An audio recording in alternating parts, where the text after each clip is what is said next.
The Missoula County Elections Office is partnering with the Secretary of State's office in creating election judge training videos for next year and beyond.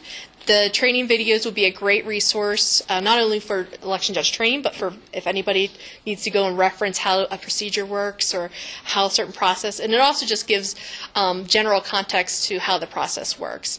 A lot of our judges, when we do our training, most of the education is PowerPoint slide based, so having these videos will help put into play how everything should work on Election Day. Will these videos be able to be used across the state? In other words, are they not just Missoula County, but it's everywhere? Yes, this will be we're considering it a Secretary of State production. I conceptualized the idea of let's put these training videos, let's put our training into videos so that we do have that resource.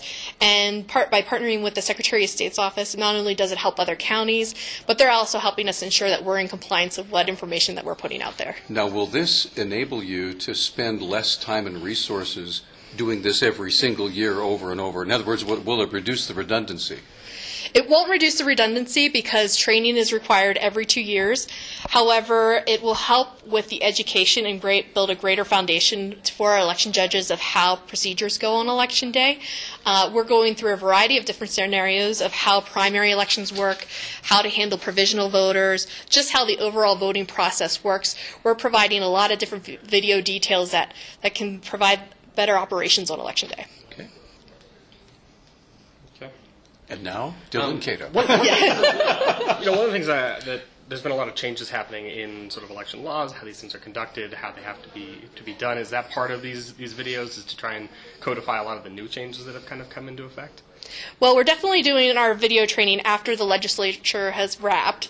However, election judges only work maybe once or twice every 2 years. And it's usually for our larger elections like federal primary elections.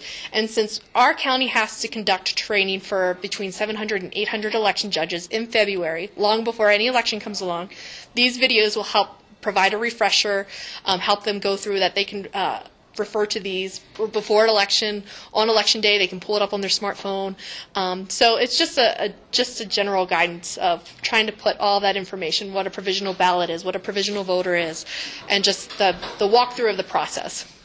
So how does this help with mail-in elections? Are there still election judges with mail-in elections? There's still election judges with mail-in elections, but operations are a little bit different and the process is a little more simplified. There's no polling place. Correct. This will be applicable for our federal elections such as a primary or presidential or federal general elections when we have our polling place elections.